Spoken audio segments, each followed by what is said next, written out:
Most people think they know the story of the Treaty of Versailles. They picture a room full of victorious leaders, dragging a defeated Germany to the table, forcing it to sign away its pride and its money as punishment for starting the deadliest war the world had ever seen. It's a clean story. A war ends, the losers pay, the winners write the rules. Simple cause and effect, but here's the problem. That story is dangerously incomplete, and in some ways it's flat out wrong. Versailles was not simply a punishment. Punishment was only one small piece of something far larger and far messier. What actually happened in that hall of mirrors in the spring of 1910 was an attempt to redesign the entire global balance of power, while 4 different nations tried to protect 4 completely different futures, all while pretending they wanted the same thing. And the most unsettling part? The treaty that was supposed to guarantee lasting peace may have actually made the next war inevitable. Let me take you back to January 1910, Paris. The guns had fallen silent 2 months earlier. 10 million soldiers were dead.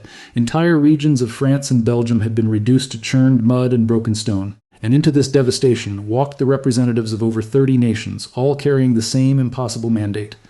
Build a peace that would last forever. Think about that expectation for a moment. Not a peace that lasts a decade. Not a peace that holds until the next crisis. A peace forever. After the most destructive conflict in human history, the pressure on these men was almost unbearable. Newspapers called it the Peace Conference to end all peace conferences. Crowds lined the streets of Paris just to catch a glimpse of the delegates arriving.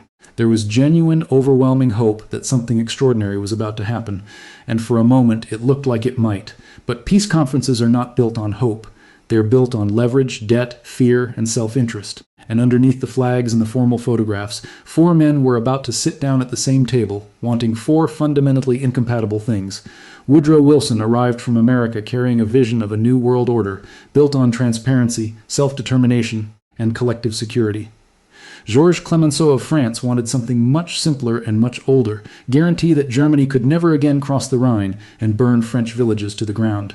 David Lloyd George of Britain needed to protect an empire that spanned a quarter of the globe, along with the naval supremacy that held it together. And Vittorio Orlando of Italy wanted the territorial spoils he believed his country had been promised for joining the war in the first place. 4 men, 4 empires of ambition. One table, this wasn't a peace conference. Not really. It was a negotiation between 4 different versions of the 20th century, and only one of them could actually win. What nobody in that room fully understood yet, or at least what nobody wanted to say out loud, was that the war hadn't just destroyed cities and armies. It had shattered the entire financial architecture that held the pre-war world together. Behind every diplomatic conversation about borders and reparations sat a mountain of debt, so enormous it would eventually swallow the very peace they were trying to build. But this wasn't the biggest surprise waiting in Paris, because before anyone could even discuss what Germany owed the world, the victors themselves would have to confront an uncomfortable truth. They didn't even agree with each other. And that disagreement, more than anything Germany did or didn't do, is where this story really begins. 4 men sat down in Paris in January 1919. And on paper, they were allies. They had won the war together. They should have wanted the same thing. But peel back the diplomatic language, and you find 4 nations that had spent the entire war quietly planning for a future where their own interests came first, no matter what happened to the others. Start with Britain. David Lloyd George walked into Paris representing the largest empire the world had ever seen, stretching from Canada to India to Australia to huge stretches of Africa. And empires, above everything else, need 2 things to survive: trade routes and naval dominance. Britain didn't actually want Germany completely destroyed. A totally shattered Germany meant no market to sell British goods to, and worse, it meant France would become the single dominant power on the European continent, with nothing left to check its ambitions. Lloyd George needed Germany weakened just enough to stop being a military threat, but not so weakened that it collapsed the European economy Britain depended on. Now compare that to France. Georges Clemenceau had a very different calculation, and it wasn't abstract. It was personal, and it was geographic. France had been invaded by Germany twice in less than 50 years, in 1870 and again in 1914. French soil had just spent 4 years as a battlefield. Millions of French men were dead. Entire towns simply did not exist anymore. Clemenceau didn't care about balance of power theory. He cared about one thing: making absolutely certain that Germany could never again march across French farmland. He wanted German territory stripped away, German industry crippled, German military capacity reduced to almost nothing, forever if possible. 2 allies. 2 completely opposite goals, and that's before you even get to the Americans. Woodrow Wilson showed up to Paris like a man from a different century entirely, at least in terms of tone. While Clemenceau wanted revenge and Lloyd George wanted balance, Wilson arrived with something that sounded almost naive to the exhausted European sitting across the table from him: idealism. Wilson believed the war had been caused by secret treaties, unchecked militarism, and empires acting purely in self-interest. His solution was a set of principles he called the 14 Points, promising open diplomacy, self-determination for nations, and a new international body to prevent future wars, a League of Nations. To Wilson, this wasn't just policy. It was almost a religious mission. He believed America could offer the world a genuinely new kind of peace, one built on principle rather than punishment. European crowds, desperate for anything resembling hope, greeted him like a messiah when he arrived. But the men he had to negotiate with had buried sons and watched their countries bleed out for 4 straight years. They weren't interested in abstract principles. They wanted security, territory, and repayment. And then there was Italy, whose story gets left out of most textbooks entirely. Vittorio Orlando had brought Italy into the war in 1915 based on a secret agreement called the Treaty of London, which promised Italy specific territories along the Adriatic coast in exchange for fighting alongside the Allies. Italy had suffered enormously, hundreds of thousands of casualties, for a war many Italians felt they'd only entered because of promises made behind closed doors. Orlando arrived in Paris expecting those promises to be honored. Instead, he found Wilson publicly denouncing secret treaties as exactly the kind of old-world diplomacy that had caused the war in the first place. Here's the part most historians barely mention. This wasn't 4 allies calmly dividing the spoils of victory. This was 4 separate visions of the future, each one requiring the others to sacrifice something they weren't willing to give up. Britain needed a stable Germany. France needed a broken one. Wilson needed a world built on principle. Italy needed the deal it was promised. Every single one of those goals directly undermined at least one of the others, and somehow, out of that contradiction, they were expected to produce a document that would prevent war for generations. What happened next is where things get genuinely strange, because before the Big Four could even begin dividing German territory or setting reparations figures, Wilson's entire framework for peace was about to collide head-on with a Europe that had no intention of following his rules. Woodrow Wilson believed he was bringing the world a gift. 14 points, unveiled to Congress back in January 1918, laying out a blueprint for permanent peace. No secret treaties. Freedom of the seas, reduction of armaments, self-determination for oppressed peoples, and crowning it all, a League of Nations, an international body where disputes would be settled through diplomacy instead of trench warfare. When Wilson arrived in Europe in December 1918, he was treated less like a politician and more like a prophet. Crowds in Paris, Rome, and London packed the streets just to see him pass. People threw flowers, some openly wept. After 4 years of slaughter, here was a man promising that the entire logic of empire and secret alliances that had dragged the world into catastrophe was finally going to be replaced with something better. But here's what most people don't realize. The moment Wilson sat down at the actual negotiating table, his 14 points started dying almost immediately, one by one. Think about self-determination for a moment. It sounds beautiful in a speech. Nations should govern themselves, Wilson argued, rather than being ruled by distant empires that didn't represent them. But self-determination is a wrecking ball when you actually try to apply it to real borders, real ethnic populations, and real imperial holdings. Britain wasn't about to grant self-determination to India.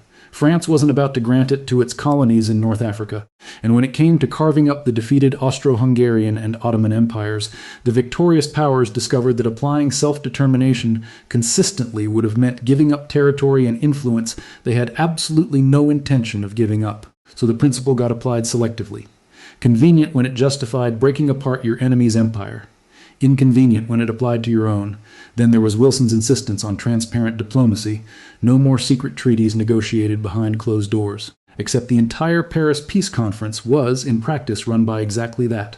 The most consequential decisions weren't made in the plenary sessions with all 30 nations present.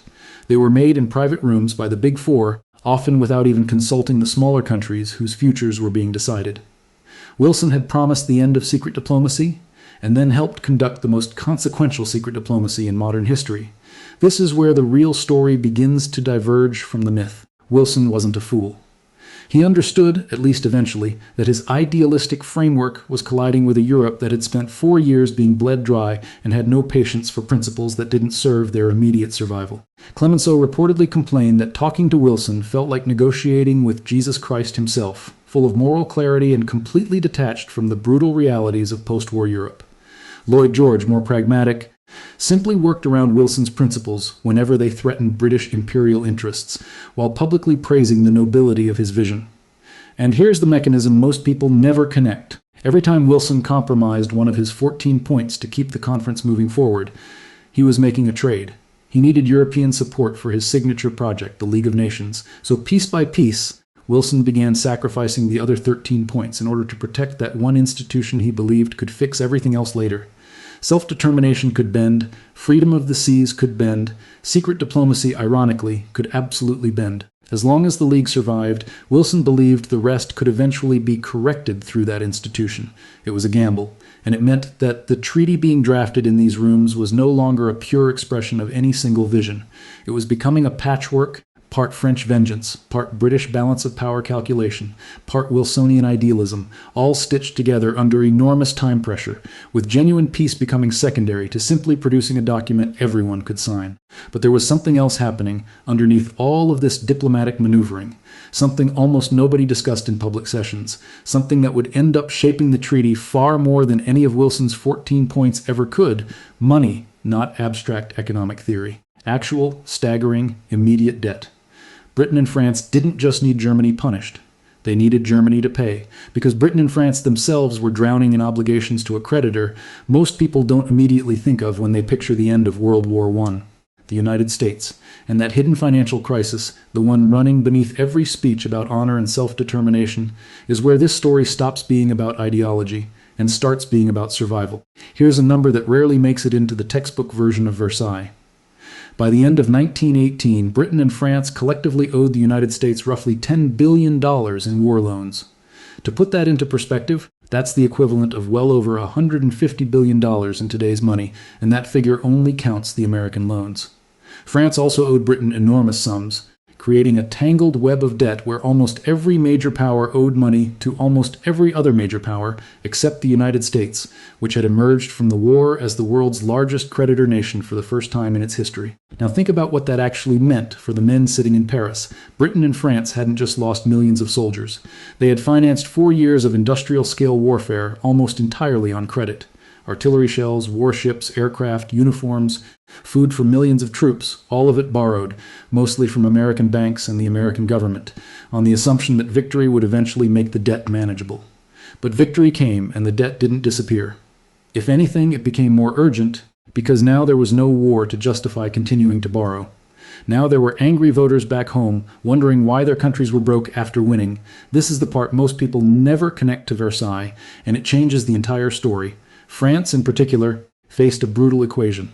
Its northern industrial regions, the coal mines, the steel mills, the farmland that had powered the French economy before 1914, had been turned into a moonscape by 4 years of trench warfare.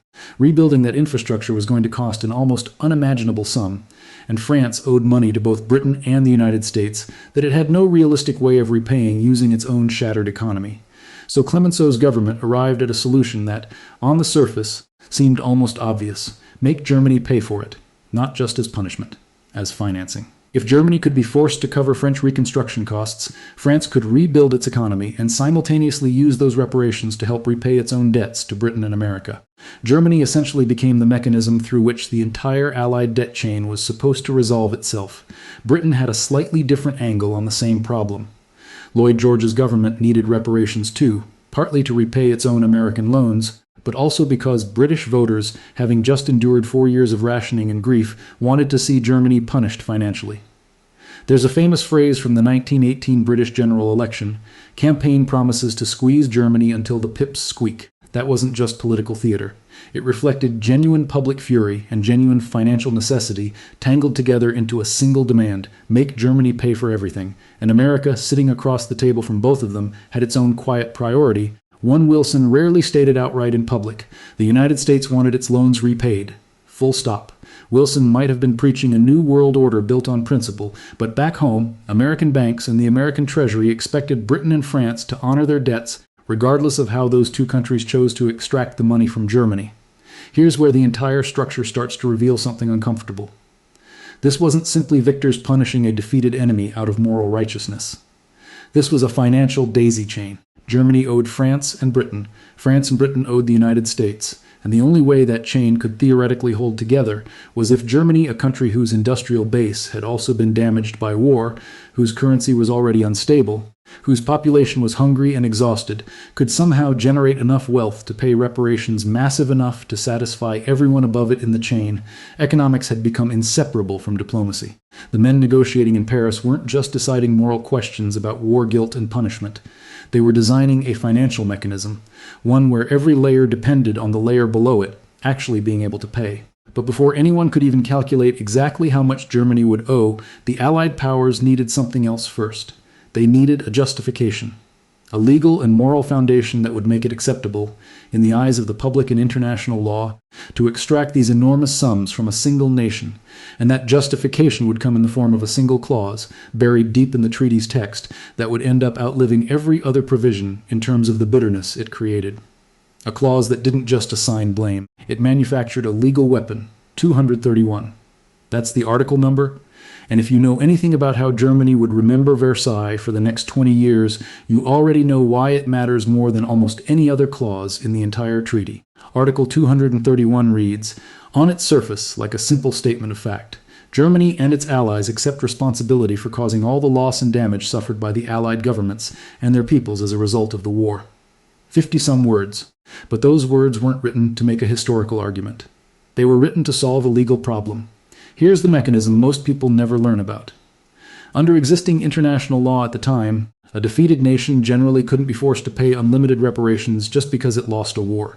There needed to be a legal basis, some justification beyond simply saying, "You lost, now pay whatever we demand." The Allied powers, and specifically their legal teams, needed language that would justify reparations of a scale far beyond what normal post-war settlements typically required. The man largely credited with drafting this specific language was an American lawyer named John Foster Dulles, decades before he'd become a household name as Secretary of State during the Cold War. Dulles wasn't trying to write a moral condemnation of Germany. He was solving a technical legal puzzle. How do you justify reparations enormous enough to cover not just direct war damage, but pensions for widows, disability payments for wounded soldiers, essentially the entire cost of the war itself? His solution was to establish, in writing, that Germany bore responsibility for causing the war in the first place. Once that responsibility was legally established, the reparations bill could be almost limitless, because you weren't just repairing physical damage anymore. You were making Germany answer for the entire conflict, understand what happened here, because it's subtle but enormous. Article 231 wasn't really written as historical judgment about who started World War I. It was written as legal scaffolding to support the financial structure we just talked about, the debt chain running from Germany to France and Britain to the United States. Without that clause establishing German war guilt, the reparations demands being discussed simply couldn't be legally justified at the scale the Allies needed. But here's what happened next, and it's where the story turns genuinely strange. The German delegation, when they finally saw the treaty's full text in May 1910, reacted to Article 231 with a fury that surprised even the Allied negotiators. To the German public, and to the delegation representing them, this clause wasn't read as a legal technicality buried in dense treaty language. It was read as a public branding. Germany alone was being told to accept sole moral responsibility for a war that virtually every historian, even at the time, understood had been caused by a tangled web of alliances, militarism, and miscalculation across multiple empires, not the unilateral aggression of one nation. The German foreign minister, Ulrich von Brockdorff-Rantzau, stood before the assembled delegates and delivered a response that stunned the room. He refused to stand while accepting the treaty terms, and he directly accused the Allied powers of demanding Germany confess to a lie. He argued with considerable historical justification that responsibility for the war's outbreak was shared among many nations, not concentrated solely in Berlin. The Allied response was essentially to ignore the objection and present Germany with an ultimatum: sign, or the naval blockade that was still strangling German food supplies would continue, and Allied armies would resume their advance into German territory. This is the part most historians barely mention when they tell the simplified version of Versailles. Article 231 wasn't really about assigning historical blame at all, not primarily. It was a financial instrument disguised as a moral judgment. The war guilt clause existed to make an otherwise legally questionable reparations bill enforceable. But because it was written using the language of guilt and blame rather than the dry language of financial mechanism, ordinary Germans experienced it not as an accounting technicality, but as a national humiliation, one that would fester for the next 2 decades and become one of the most effective propaganda tools available to political extremists. Everything we've covered so far, the competing agendas, the war debts, the legal engineering behind reparations, was only the setup. Because once Article 231 was signed and the financial mechanism was legally justified, the Allied powers turned to an entirely different kind of reshaping. Not just extracting money from Germany, but redrawing the actual map of Europe itself, dismantling empires that had existed for centuries, and creating new nations almost overnight, often with borders that guaranteed conflict for generations to come.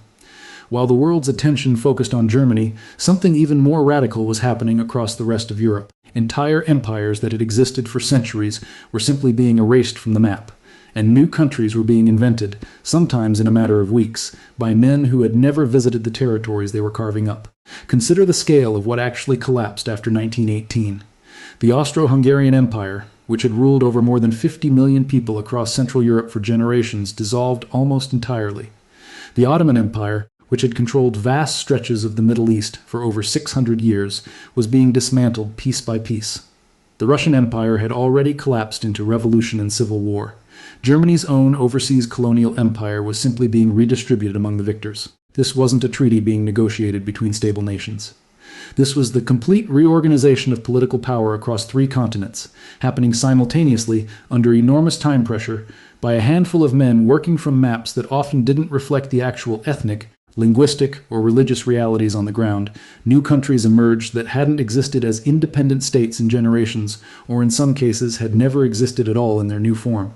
Poland reappeared on the map after being partitioned out of existence for over a century. Czechoslovakia was created by combining Czech and Slovak populations who had different languages, different histories, and different relationships with the empires that had previously ruled them. Yugoslavia stitched together Serbs, Croats, Slovenes, and other groups with centuries of complicated, sometimes violent history between them into a single kingdom. Here's the mechanism that made these decisions so dangerous. Wilson's principle of self-determination sounded elegant in a speech.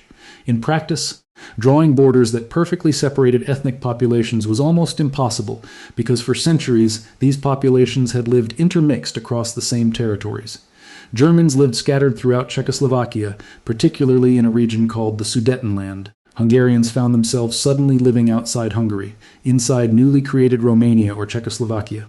Every new border that got drawn to satisfy one ethnic group's claim to self-determination simultaneously created a new minority population trapped on the wrong side of that same border, often resentful, often demanding unification with a homeland that now sat across an international boundary. Think about what this actually meant for the future. These weren't just administrative inconveniences. Every one of these mismatched borders became a potential grievance, a population that could later be used, and was later used, as justification for territorial claims and invasions. When Hitler would eventually demand the annexation of the Sudetenland in 1938, citing the German-speaking population living there, he was directly exploiting a border problem created at Versailles 2 decades earlier. But this wasn't the biggest surprise buried in the map-making of 1919, because while European borders were being redrawn with at least some attempt, however flawed, to account for ethnic self-determination, something very different was happening simultaneously outside of Europe. And it would expose one of the most glaring contradictions in Wilson's entire vision for the post-war world, a contradiction that the very empires demanding self-determination for European nations had absolutely no intention of extending to their own colonial territories. Here's where Wilson's beautiful principle of self-determination ran headfirst into a wall that his fellow Allied leaders had built decades before he ever arrived in Paris. While the conference was busy applying self-determination, at least selectively, to the peoples of Central and Eastern Europe, an entirely different set of rules applied to the territories being stripped away from the defeated Ottoman Empire and from Germany's former colonial holdings in Africa and the Pacific. These weren't given independence. They weren't given the right to choose their own governments. Instead, they were placed under something called the mandate system, administered through the newly created League of Nations, but in practice, controlled directly by Britain and France. Let that sink in for a moment. Wilson had spent months insisting that peoples deserved the right to govern themselves rather than be ruled by distant powers that didn't represent them. And the very same conference, operating under the very same principle, ended up handing millions of people in the Middle East and Africa new colonial rulers, just with a different label attached. Britain received mandates over territories including Palestine and Mesopotamia, which would later become Iraq. France received mandates over Syria and Lebanon. Officially, these mandates were described as a sacred trust of civilization, a temporary arrangement to prepare these populations for eventual self-governance. In reality, British and French officials administered these territories with the same colonial infrastructure, the same extraction of resources, and often the same disregard for local political structures that had characterized European imperialism for the previous century. Here's the part that exposes the entire contradiction at the heart of the conference. Wilson's own advisors had actually sent investigative commissions into some of these territories, most notably the King Crane Commission, which traveled through Syria and Palestine in 1919 specifically to determine what the local populations actually wanted for their own political future. The Commission's findings were clear. Most of the population in the region did not want to be placed under French or British control. They wanted genuine independence, or at most, limited American oversight. Given America's lack of colonial history in the region, the findings were essentially ignored. Britain and France had already made secret wartime agreements dividing these territories between themselves, most notably the Sykes-Picot Agreement of 1916, negotiated years before Wilson's 14 points were even written. That agreement, drawn up secretly by a British diplomat and a French diplomat, literally sketching lines across a map of the Middle East, had already determined who would control what, regardless of what any post-war investigation might later discover about the wishes of the people actually living there. This is the part most historians barely mention when they tell the simplified story of Versailles as primarily a treaty about punishing Germany. The conference wasn't just reshaping Europe. It was also quietly ratifying an entirely separate colonial redistribution, one that had already been decided behind closed doors years earlier, dressed up afterward in the language of trusteeship and self-determination to make it more palatable to a war-weary public that had just been told the war was fought to end exactly this kind of imperial domination. The contradiction didn't go unnoticed at the time either. Delegations from colonized nations, including a young Ho Chi Minh who was in Paris hoping to present a petition for Vietnamese self-determination, found their appeals for independence completely ignored by the very powers preaching self-determination to European populations. Ho Chi Minh couldn't even secure a meeting with Wilson's delegation. He would later become one of the founding members of the French Communist Party partly out of this exact disillusionment, and decades later would lead Vietnam's independence movement against France itself, a direct historical thread running from a rejected petition in a Paris hotel room in 1919 to a war that would consume Vietnam for the next 50 years. Everything happening in Europe and everything happening in the colonies revealed the same underlying truth. Self-determination was never actually a universal principle at Versailles. It was a selectively applied tool, granted to populations when it weakened rival empires, and withheld from populations when granting it would have weakened the Allied powers' own colonial holdings. But while all of this reshaping was happening, across Europe and across colonial territories alike, there was one nation sitting at the center of the entire conference whose actual condition afterward would matter more than any other outcome. Because for all the punishment, all the territorial losses, all the reparations demands being calculated, Germany itself was about to walk away from Versailles in a condition that almost nobody in Paris seemed to fully appreciate at the time, weakened, humiliated, furious, but very much not destroyed. Here's a fact that rarely makes it into the popular narrative of Versailles as a treaty that crushed Germany into powerlessness. Germany's military was gutted, absolutely. But Germany's underlying economic and industrial capacity, the actual engine that would eventually allow it to rearm within 20 years, survived largely intact. Look at what the treaty actually restricted. The German army was capped at just 100,000 men, a fraction of its wartime size. Conscription was banned entirely. Germany was forbidden from possessing tanks, military aircraft, submarines, or heavy artillery. The German navy was reduced to a coastal defense force. The Rhineland, Germany's western industrial border region, was demilitarized, meaning German troops couldn't even be stationed there. On paper, this looks like a nation being permanently disarmed, incapable of ever threatening its neighbors again. But military capacity and industrial capacity are two completely different things, and Versailles focused almost entirely on the former, while leaving the latter mostly untouched. Germany's coal mines in the Ruhr region, its steel production facilities, its chemical industry, which had been so advanced during the war it developed poison gas and synthetic nitrates, its skilled engineering workforce, its universities producing world-class scientists and industrialists, virtually none of this was dismantled. France did occupy the Saar coal basin temporarily and took control of Alsace-Lorraine's industrial resources, and yes, some German territory was lost. But the core of German industrial power, concentrated in regions like the Ruhr, remained inside German borders, staffed by German workers, and fundamentally capable of rapid remobilization the moment political conditions allowed. Think about what this actually meant looking forward. A nation can be forbidden from building tanks. It cannot be forbidden from maintaining the steel mills, the chemical plants, and the trained engineers capable of building tanks again, the moment someone decides to break that agreement. And that's exactly what happened, gradually and secretly through the 1922, and then openly and aggressively after 1933. Here's the part that connects everything we've discussed so far into a single dangerous mechanism. Germany lost significant territory, roughly 13% of its pre-war land and around 10% of its population. It lost its colonial empire entirely, all of it redistributed among the victors as mandates. It faced reparations bills so enormous that estimates from 1921 put the total obligation at around 132 billion gold marks, an amount so staggering that economists at the time, including a young British economist named John Maynard Keynes, argued publicly that it was simply impossible for the German economy to ever actually pay it. Keynes, who had attended the Paris conference as a British Treasury representative, resigned from the delegation in protest and published a book afterward called The Economic Consequences of the Peace.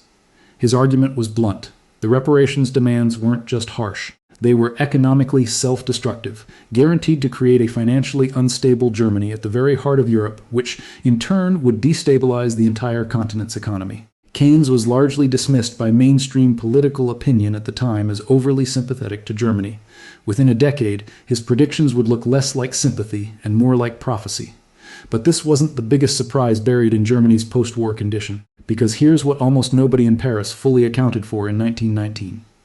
A nation that retains its industrial base, its educated workforce, its sense of national identity, and its deep, burning resentment over how it was treated is not a permanently defeated nation. It's a wounded nation, temporarily restrained, and wounded nations with intact economic engines tend to recover, especially when the political conditions eventually shift in their favor. Versailles didn't destroy Germany's capacity to eventually become a threat again. It humiliated Germany without permanently disabling it, a combination that history would prove, again and again, tends to produce exactly the kind of resentment that political extremists know how to exploit. And as the delegates finally prepared to sign the treaty in the Hall of Mirrors in June 1919, a strange and unsettling truth was becoming impossible to ignore. Despite 4 years of catastrophic war, despite months of grueling negotiation, despite a document running over 200 pages covering everything from reparations to war guilt to colonial mandates, virtually nobody walking out of that room actually felt like they had won. Picture the scene inside the Hall of Mirrors at Versailles Palace on the 28th of June 1919, exactly 5 years to the day after the assassination in Sarajevo that had triggered the entire war. German delegates were marched in, forced to sign the treaty under conditions that felt to them less like diplomacy and more like a public execution. And yet, walking out of that same room, the victorious Allied powers weren't celebrating either. They were already arguing amongst themselves about whether the treaty had actually accomplished anything at all. Start with Germany, obviously the most bitter of the parties. German public opinion didn't just view the treaty as harsh. They viewed it as an outright betrayal. Remember, Germany had agreed to the armistice back in November 1918, partly based on Wilson's 14 points, believing they were negotiating a relatively fair peace based on those principles. Instead, they received a treaty carrying the war guilt clause, massive territorial losses, and reparations bills that economists like Keynes were already calling impossible to fulfill. This gap between what Germany expected and what Germany actually received became known as the stab-in-the-back narrative's fertile breeding ground, the sense that Germany hadn't really been defeated militarily so much as betrayed diplomatically. That narrative would become one of the most dangerous political weapons of the following 2 decades. Now look at France, supposedly the treaty's biggest beneficiary. Clemenceau should have felt triumphant. Germany had been weakened, forced to pay reparations, stripped of territory. But French public opinion was furious anyway, because many French citizens, and much of the French military leadership, believed the treaty hadn't gone nearly far enough. Marshal Ferdinand Foch, the Allied Supreme Commander, reportedly looked at the final treaty and predicted with chilling accuracy that this isn't peace, it's an armistice for 20 years. Foch wanted Germany permanently dismembered, its industrial regions detached entirely, its ability to ever threaten France again completely eliminated. Instead, France got a Germany that was weakened but, as we just covered, still fundamentally intact. Clemenceau himself would be voted out of office within a year, Partly because the French public felt he had been too lenient, Britain's reaction was different again, and in some ways even stranger. Lloyd George had gotten much of what he wanted: a defeated German navy, German colonies redistributed to British control, reparations payments flowing toward British coffers. But almost immediately, British economists and policymakers began worrying that the treaty had gone too far in a different direction. A financially crushed Germany couldn't function as a trading partner. British industry depended on European markets, and an economically devastated Germany, buried under impossible reparations, threatened to drag down British trade and the entire European economic recovery along with it. Britain had wanted Germany weakened, not destroyed, and there was already growing anxiety in London that the treaty had overcorrected past that careful balance. And then there was America, which produced perhaps the strangest outcome of all. Wilson had poured everything into this treaty: his health, his political capital, his entire vision for a new world order built around the League of Nations. He returned home to sell the treaty to the American public and to Congress, confident that his vision would be embraced. Instead, the United States Senate rejected the Treaty of Versailles entirely, refusing to ratify it, and by extension, refusing to join the League of Nations, the very institution Wilson had sacrificed so many of his other principles to protect. The nation that had emerged from the war as the world's dominant financial power, the creditor holding Britain and France's war debts, simply walked away from the international system it had just helped design. Here's the part most people never fully absorb about this moment. Every single major power involved in Versailles walked away from that treaty feeling somehow cheated. Germany felt humiliated and betrayed. France felt the treaty was too weak to guarantee lasting security. Britain worried the treaty was economically self-destructive. And America, the nation whose president had championed the entire framework, refused to even participate in the institution meant to enforce it. This is where the real story begins to reveal its true shape. Versailles wasn't a treaty that satisfied the winners at the expense of the losers.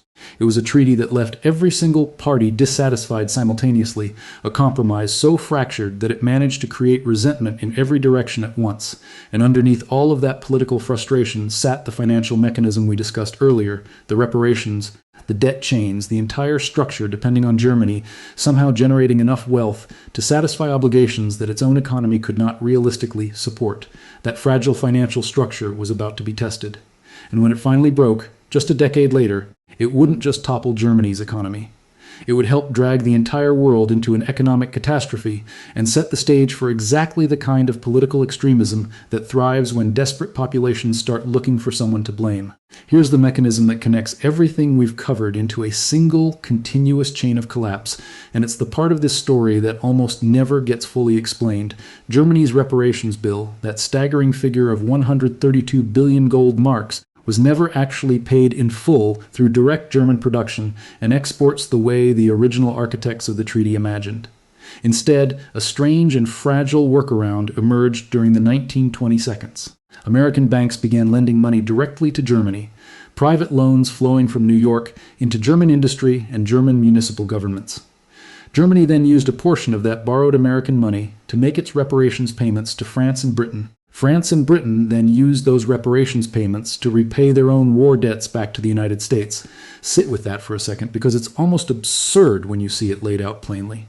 American capital was flowing into Germany, flowing back out as reparations to France and Britain, and then flowing back into the United States as debt repayment. Money was circling in an enormous loop, and the entire European economic system, the one that was supposed to represent a stable post-war order, was quietly depending on American banks continuing to lend money indefinitely to keep the loop spinning. This arrangement even had a name. Historians call it the Dawes Plan, implemented in 1924 specifically to stabilize German finances by restructuring reparations payments and opening the door to those American loans. For a few years, it actually worked. German industry recovered. Reparations kept flowing, at least partially. Europe experienced something resembling stability for the first time since 1914. But here's the part most people never connect to what happened next. This entire structure depended on one single condition holding steady. American capital had to keep flowing outward, year after year indefinitely, and in October 1929, that condition collapsed. When the American stock market crashed and the Great Depression began tearing through the United States economy, American banks stopped lending abroad almost overnight. They needed that capital at home. The loop that had been quietly holding together German finances, and by extension French and British debt repayment, and by extension the entire post-war economic settlement, simply stopped functioning. German unemployment exploded. Hyperinflation, which had already devastated the German middle class earlier in the 1920s, gave way to a new economic catastrophe as the Depression hit German industry directly. And into that devastation walked a political movement that had been a fringe curiosity throughout the 1920s, suddenly finding an audience among millions of desperate, humiliated, economically ruined German citizens who were ready to believe that their nation's suffering had been caused by betrayal rather than economics. Versailles didn't cause the Second World War by itself. That's too simple, and it lets everyone else off the hook. What Versailles did was build a fragile, contradictory structure, financial obligations no economy could realistically satisfy, borders that guaranteed ethnic resentment, a war guilt clause that manufactured humiliation, and a colonial system that exposed the hollowness of the very principles the peace claimed to represent. The Great Depression didn't create these vulnerabilities. It simply found them and broke them. All at once. Look around at the world today. Sovereign debt levels that dwarf anything imaginable in 1919. International institutions built on principles that get selectively applied depending on whose interests are at stake. Financial systems where the collapse of one nation's economy can cascade through interconnected debt chains within days. The specific numbers have changed. The underlying mechanism has not. So here's the question I'll leave you with. When historians eventually look back at our own era, will they see a system any more stable than the one those four men built in Paris? Drop a comment below with your take. Was it the reparations, the debt chains, the broken borders, or the abandoned principles that made the next catastrophe inevitable? I'd love to hear your thoughts.